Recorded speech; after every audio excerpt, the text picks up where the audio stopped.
बिस्मिल्लाहिर्रहमानिर्रहीम। अस्सलाम वालेकुम व्यूअर्स, हमारे चैनल एजुकेशन हब में आप सबको वेलकम। व्यूअर्स, आपके कमेंट्स जान के हमें बहुत खुशी हुई कि आपको हमारी वीडियोस अच्छी लगी, हमारे लेक्चर्स पसंद आए। व्यूअर्स, आज हम आपको द पास्ट परफेक्ट टेंस के टॉपिक पे लेक्चर देंगे, इस उम्मीद के साथ कि आपको हमारी बाकी वीडियोस की तरह ये वीडियो भी पसंद आएगी। अगर वीडियो अच्छी लगे तो इसको लाइक और शेयर, हमें कमेंट करना और चैनल को सब्सक्राइब करना मत भूलिएगा। तो चलें अब हम अपनी आज के लेक्चर का बाकायदा आगाज़ करते हैं। आज का हमारा टॉपिक है the past perfect tense. Viewers, past perfect tense is used to describe an action completed in the past. Past perfect tense हमें दूर के गुजरे हुए ज़माने में किए गए काम के बारे में बताता है। आए अब हम पास्ट परफेक्ट टेंस की उर्दू में पहचान देख लेते हैं। तो व्यूअर्स, पास्ट परफेक्ट टेंस की उर्दू में पहचान ये होती है कि जुमले के आखिर में चुका था, चुकी थी, चुके थे वगैरह आता है।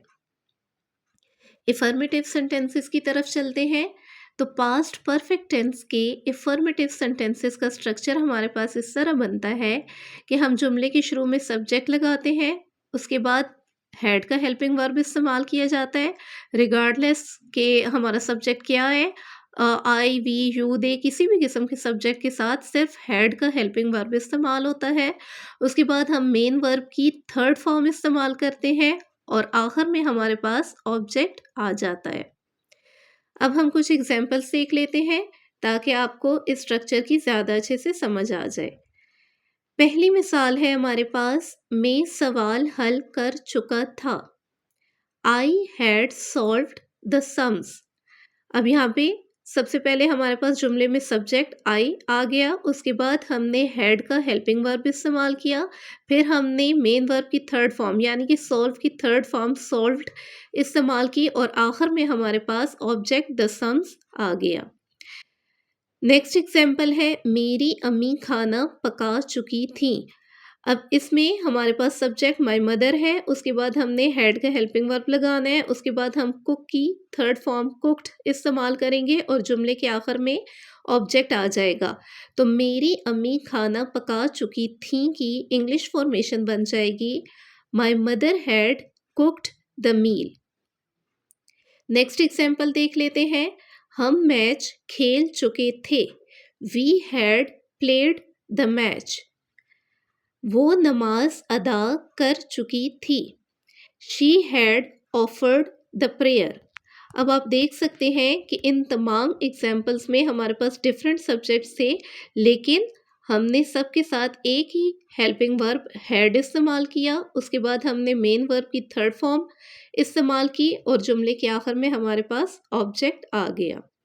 ये तो था इफर्मेटिव सेंटेंसेस का स्ट्रक्चर पास्ट परफेक्ट टेंस के।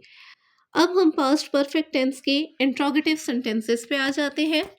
इंट्रोगेटिव सेंटेंसेस का स्ट्रक्चर हमारे पास कुछ इस तरह बनता है कि हम हैड का हेल्पिंग वर्ब जुमले के शुरू में ले आते हैं, उसके बाद सब्जेक्ट, फिर थर्ड फॉर्म ऑफ वर्ब और आखिर में ऑब्जेक्ट इस्तेमाल करते हैं। चलें अब हम इसको भी एग्जाम्पल्स की मदद से समझ लेते हैं। पहली मिसाल है हमारे पास, क्या आप घर सजा चुके थे।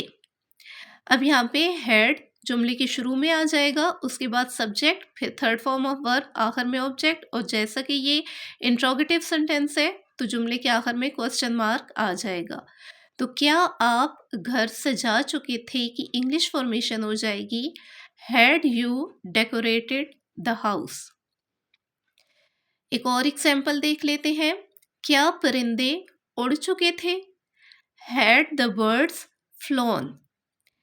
नेगेटिव सेंटेंसेस की तरफ चलते हैं तो नेगेटिव सेंटेंसेस का पास्ट परफेक्ट टेंस का स्ट्रक्चर इस तरह बनता है कि हम सब्जेक्ट के बाद हैड, उसके बाद नॉट लगाते हैं, उसके बाद थर्ड फॉर्म ऑफ वर्ब इस्तेमाल की जाती है और जुमले के आखिर में ऑब्जेक्ट आ जाता है।